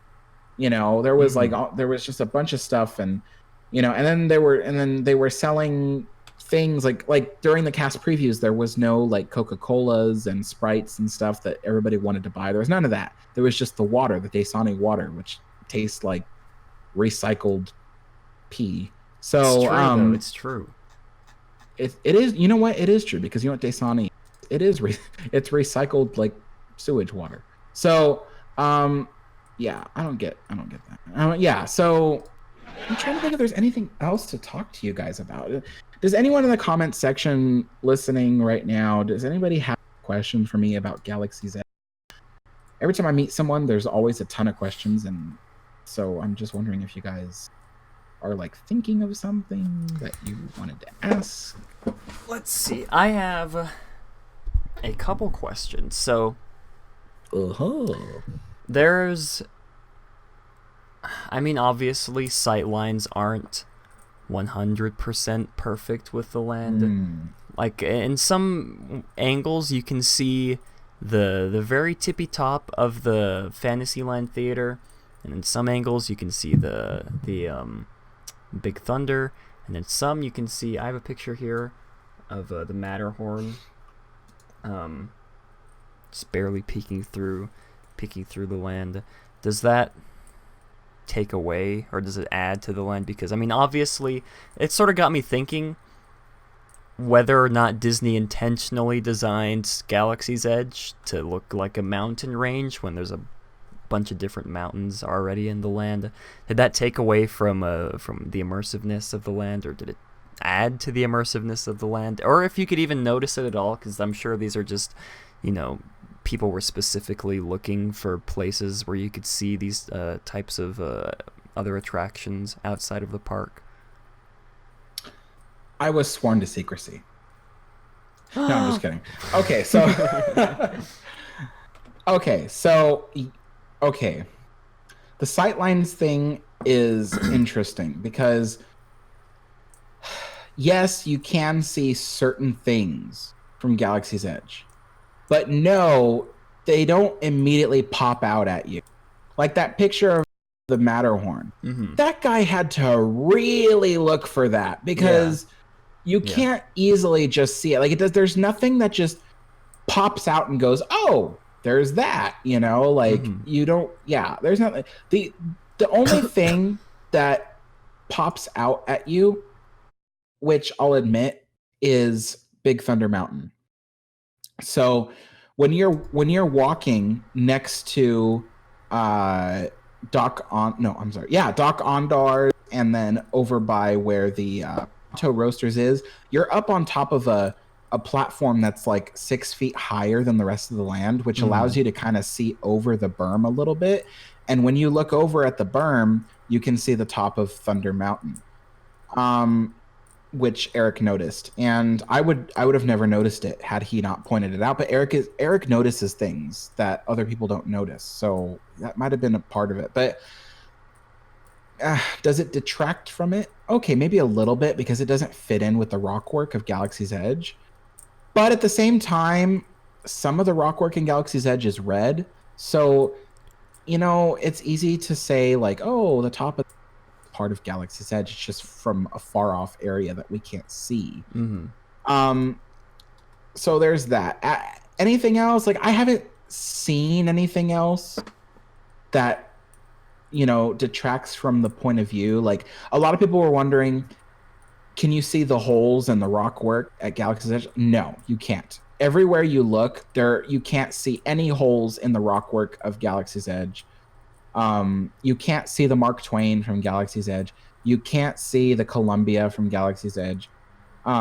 You can't see anything probably besides the top of the Matterhorn, like in that picture, or the top of Thunder Mountain, like you'll see in my vlog.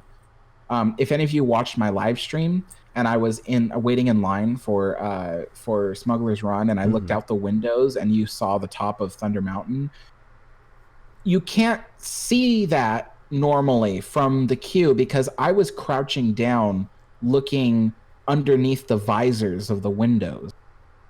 If you're standing upright, the visors only permit you to see the top of the Falcon. But if you crouch down, you can see beyond the Falcon to the tops of the roofs of Galaxy's Edge. Well, not the tops of the roofs because they're still pretty tall, but you can see the rest of Galaxy's Edge plus the top of Thunder Mountain. So that's as far as you can see. Now to answer questions that are in the comments section, let's see. Avery wanted to know, did you test the Play app? No, I didn't. Because I had so much to do yesterday that I just didn't get to. However, the Play app you guys can just go back to last week's episode where we went in depth on it. You can. And what I'm about to say is somebody else asked earlier in the chat, and I did see your question, whoever it was. Your question was does Disney pass out a card that will let you translate the words in Galaxy's Edge? No, you use the Play app to do that. So you use the Galaxy's Edge Play app to translate words in the land. And you can also use it for other things too. Like you can point it at certain props and things, and it will tell you about what that prop is and where it's recently been, that kind of thing. We went in depth on that last week if you guys missed that with the data pad in the Play app. So Lynette asks, can you hear the Mark Twain? If you stand at the part of Galaxy's Edge that's closest to the berm where Rivers of America is, yes, you can hear the Mark Twain. Yes, you can also hear the Disneyland Railroad. Now, I can't say this for the Mark Twain, but for the Disneyland Railroad has to blow its whistle in that area. It by law it has to, because it is an operational steam railroad. The locomotive is under 150 pounds of steam pressure. So it's regulated by the United States. And when it goes around that corner over by Galaxy's Edge, it makes a left. The engineer of the locomotive who is driving it is on the right-hand side of the locomotive. He can't see past the boiler when the track turns left. He can't see it because the locomotive is just, the boiler's in his way, and so is the smokestack and all that, the bell, everything. He can't see it to his left. So when an engineer is going down the track like that, and he can't see where he's going and he's making a left turn, he has to blow the whistle twice, and through the whole turn, the fireman who's with him has to ring the bell. So Disney can't make them stop. Disney has to have them do that. So yes, you can hear the Disneyland Railroad blow its whistle. You can hear the bell ringing sometimes if you listen carefully. So that part, no, Disney can't fix. The Mark Twain doing the blowing of the whistle when it's doing the shave and a haircut with the railroad, they could stop that later, but I don't know. So to answer the question, yes, you can hear those things from Galaxy's Edge if you stand in the right place. Can you hear it clearly? No, because there's so much going on around you. But if you have good ears, you can hear it. Okay, so Nolder asks, how do the credits work? So when you ride Millennium Falcon, you earn a certain amount of credits. Depending on how badly you perform on the ride, such as the damages or how slow you react to fixing the damages or blah, blah, blah. The ride will calculate how much you owe Hondo for your poor work. So he will take out of your credits a certain amount that you owe him for how poorly you did on the ride. And then whatever you walk away with will be updated on your app as long as you have already created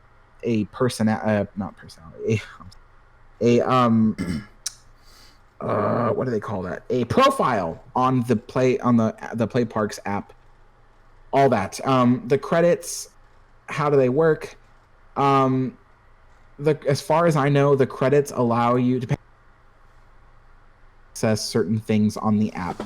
The credits do not work as physical money in Galaxy's Edge. You cannot buy something in Galaxy's Edge with money. It only works on the app. Sarah asks, are there fireworks in the new land? There are no fireworks in Galaxy's Edge, but obviously you can clearly see the Disneyland fireworks from Galaxy's Edge because you are right there next to where the fireworks launch. I do not know if they play the fireworks music in Galaxy's Edge, but I bet they don't because that wouldn't fit in with Galaxy's Edge. Mm-hmm. And obviously you can be inside Galaxy's Edge while the going off. Disney has rearranged where the firework launch areas are in order to make sure nobody is in harm's way when they go off. So somebody asks, any traces from Big Thunder Ranch? Only on the Disneyland side. Other than that, there's no Big Thunder Ranch nods in Galaxy's Edge. As far as I know, the only thing in Galaxy's Edge that doesn't belong in Galaxy's Edge that is there to give a nod to something else is that thing I was telling you about in the marketplace, which I will point out on my next vlog, so stay tuned for that vlog. Okay, so Avery says, did you test the Play app? Okay, I already answered that. Are there any references to Big Thunder Ranch? Oh, okay, I already answered that too. Okay. Bunny Mom Julie says it would be fun mushrooms like in that store. What store? What tank? Wait, what? Oh, I know what she's talking about. That'd be kind of weird though to have like an alien floating around in a tank while you go into the bathroom. Or if you're like pooping and an alien pops his head up through the hole in the Yeah. toilet, the middle hole. That'd be kind of cool. Yeah. I mean, not cool, but I mean, that'd be really neat, I guess. Disney, I don't know. Anyways, I do have a couple more questions. I don't think I've seen anywhere anyone talk about how the cast members handle everything once your time slot has ended. Can you go ahead and, I guess, just walk us through how they got you out of the land once your time was up? Yes. So yesterday we stayed past our time slot.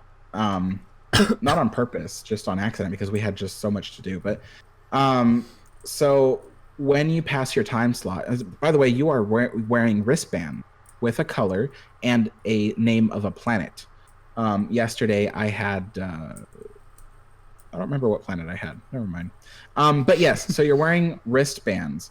And when you pass your time slot, all the cast members in the shops and in the restaurants and even standing around in the walkways controlling crowds, because, as you know, the end of your time slot is when people are flowing in from the next time slot. So there are cast members doing crowd control. Galaxy's Edge cast members, I may add. They all know what colors to look for. And you have to wear your wristband. If you take off your wristband, they will escort you out of the land. So you have to wear your wristband. And so if you try to walk into a restaurant or a shop, they will be checking your wristband and they will say, "Oh, I'm sorry, we cannot help you. Please walk down that way." And the way that they start doing that is they start from a certain area of Galaxy's Edge. Don't ask me where because I don't know where, but they start from an area of Galaxy's Edge, and the cast members start creating these areas, these points of no entry. So both ends of the marketplace, or actually, I'm sorry, there's 3 entrances to the marketplace. All 3 entrances to the marketplace, there's 4. Okay. The point is, you guys, one of the areas of no entry is all the entrances to the marketplace. They have both managers and cast members standing there who are checking people's wristbands to see who is inside the marketplace and who cannot be entered or who cannot enter into the marketplace. They say, "Can we see a wristband?" If they see a wristband, it doesn't match up. They say, "I'm sorry, you'll have to turn around. You can't come into this area." Meanwhile, the cast members doing crowd control, they are also checking your wristbands. And if they see a wristband, they'll say, "Oh, okay, please, we need you to start exiting, start heading out that way." And they will watch you to see that you exit. And as you start walking along, cast members are checking your wristbands. They will say, "Please raise your wristband so I can see," that kind of thing. They're constantly checking. Everyone wants to see what wristband you're wearing towards the end of a time slot. During the time slot, no, nobody's checking because they don't care. But at the end of every time slot, they are checking to make sure nobody from a previous time slot is in there. If they are there and they are there for too long, I'm talking 20 minutes past their time slot, that's when they start getting real serious. That's when security comes by and they will start walking you out themselves. I have not seen stormtroopers walk anyone out. Security walk people out. So that's about it when it comes to how people do that. Okay. Yeah. So Avery asks, "Do you think Disney should add a dairy blue milk?" And I would say no, only because it's not necessary. It's not like the blue and green milks already taste really good. And there's a certain texture you get out of it that you can't get from ordinary cow's milk or goat milk or any mammal milk mouse milk. You can't get it from anything like that. So, no one laughed at that. Where's the laugh track? Come on, man. Mouse milk? I was trying to process what mouse milk? Is that's not a thing. Is that a real or It's not a real thing. Okay. I'm just saying. I was more Anyway. dumbfounded trying to picture how one would get milk. Anyways. Mm-hmm. So the milk stand in the middle of Galaxy's Edge, you can only get non-alcoholic milks from there. That's that. If you want to get milk with alcohol in it, which I can't imagine what that would taste like. If you want to get milk with alcohol in it, you have to Tina. And to get to the cantina, you have to wait in that 2-hour line. And to wait in that 2-hour line, you have to wait till they open the line for you because there's a 2-hour wait. So that's. Carrie asks, because of advanced reservation, will this be your only visit to Galaxy's Edge until it opens up to? Yes, next time I enter Galaxy's Edge, I will have to wait until June to do so, because. But it is June. Is it June? Oh my goodness, it is June. Wow. Okay, so yes, I will have to wait till the end of June. I think it's the 23rd, right? I think so, yeah, Is it right? 23rd of June. Okay. I will have to wait till the 23rd of June before I can even enter Galaxy's Edge, which I will be doing that, by the way. So, in order to enter Galaxy's Edge after these reservation thingy days are over, you can enter the park, go to Disneyland. Somewhere in Disneyland, Disney hasn't said where, but somewhere in Disneyland, they will have a place set up for you to get a fast pass for Galaxy's Edge. The fast pass will allow you access to Galaxy's Edge in increments of 4-hour time slots. So you and your family who have just entered Disneyland on your vacation from Wisconsin because there's nothing to do there, you can. Hey, they have the world's only bobblehead museum there, so. Oh wow! What am I saying then? My goodness, everyone needs to go. Okay, so all right, so yes, so you can get a fast pass for Galaxy's Edge. It will give you a time slot, a 4-hour time slot, and then once your time slot's over, they will manage it just like they've done for the opening days of Galaxy's Edge, where they will be checking your fast pass. You probably won't wear a wristband, but they'll be checking your fast pass for that. And good luck trying to steal fast passes from someone else or use someone else's fast passes because they have a time slot on it. So yeah. Did you just spill something on yourself? I didn't realize I had my candle lit and I thought the wax was dried. And I turned it over and the wax spilled all over my chair. So smells good though. Anyways, oh my god, it's such a mess. It's all over my chair.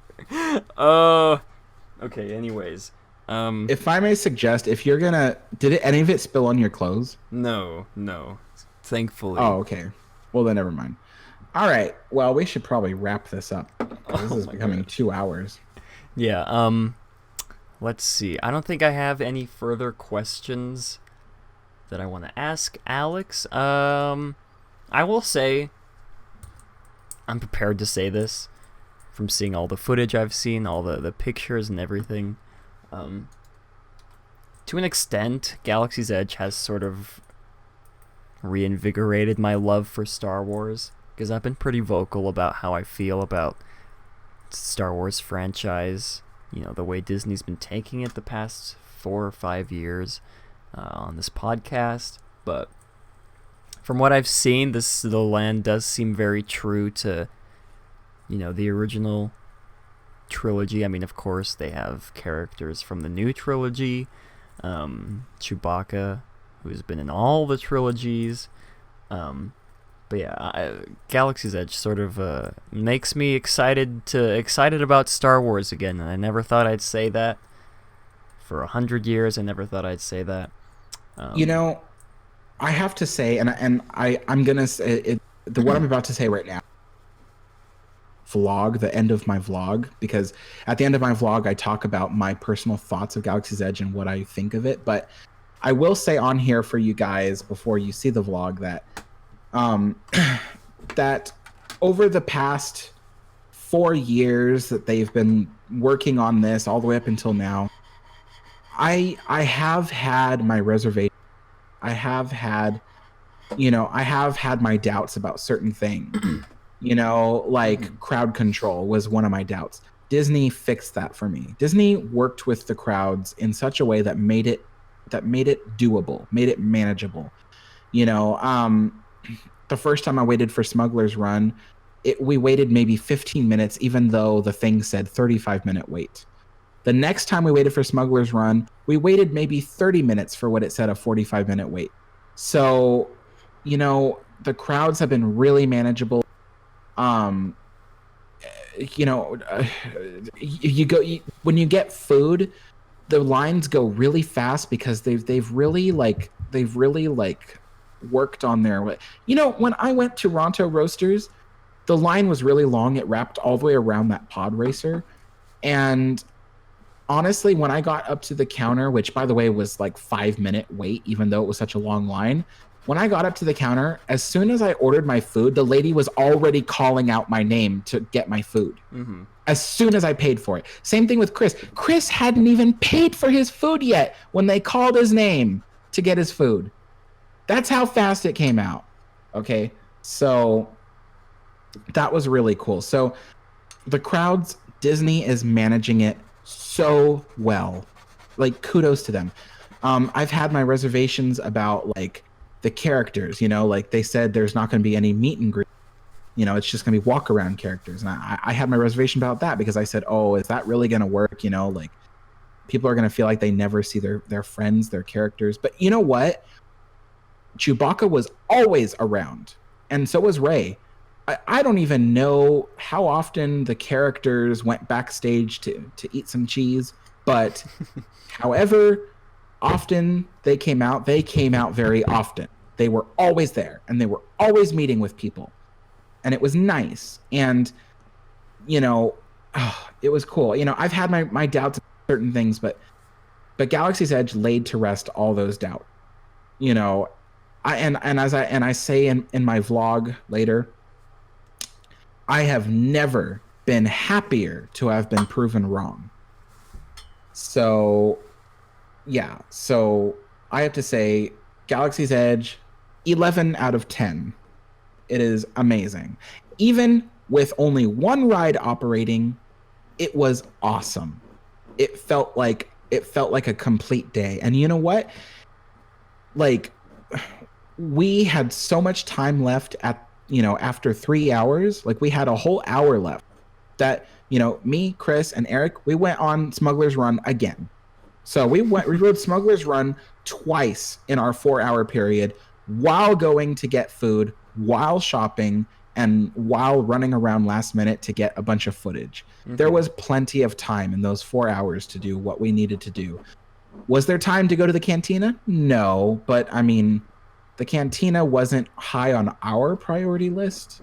So, but one day we will go in there, and but yeah, so I loved it. And I think that there's a lot of cynical people, and I have to tell you, everybody who's watching, you have to remember that some of these cynical people who are giving it like or 0 out of 10 are people who, even if everything goes right except for one little thing, that one little thing will ruin their whole experience for them. Yeah. So you have to remember that. There are people out there that are like that, and after all the amazing stuff they've seen at Galaxy's Edge, one little thing that bothers them will make them think that their whole day was off. So you have to take what they say with a grain of salt, and yeah, take what I say with a grain of salt. Maybe there's a certain amount of bias that I have, but I'd like to think that with how cynical I've been the past couple years, I'd like to think that I'm a good example of someone who's been convinced otherwise. You know what I mean? Mm-hmm. Yeah, really well said, Alex, and I can't say the same because I haven't been there yet, but I'm sure I'll agree with Alex. Yeah, when Eric said he was hitting it off with Rey, trying to get her number, gosh, that was pretty funny. Yeah, that was hilarious, because anybody who hasn't seen that or doesn't plan to see it, that was funny, because while Eric was talking with Rey, I was up on the live stream away from Eric, and people on live stream were like, is he getting her number? And I'm like, oh, you guys are so funny. And then Eric walks up after his meet and greet with her, and he goes, I think I was really hitting it off with her. Oh my, like, that is perfect.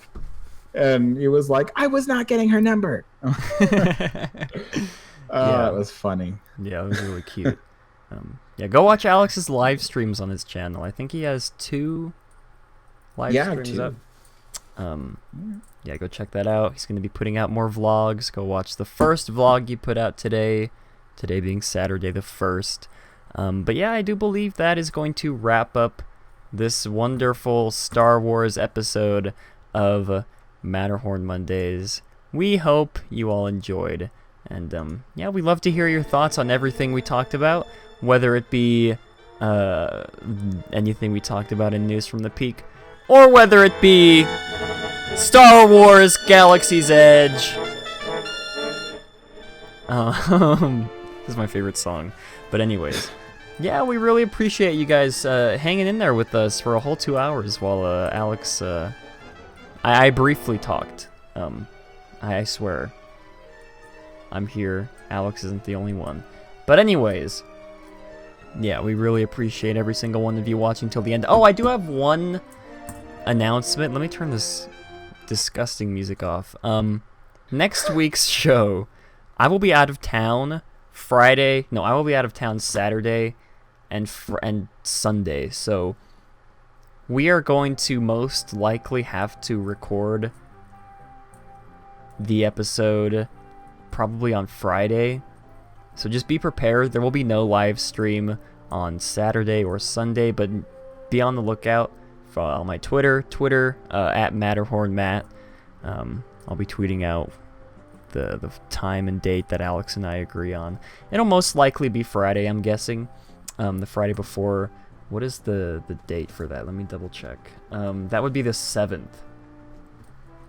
So yeah, June 7th will most likely be when we'll be having the live stream for episode 92 of Matterhorn Mondays. So yeah, I forgot to mention that at the beginning. So I hope you guys stayed till the end, because if you didn't, then you're going to be very confused as to where the live stream's at. But yeah, we really do appreciate all of you coming out to watch us. And as always, have a great big beautiful tomorrow.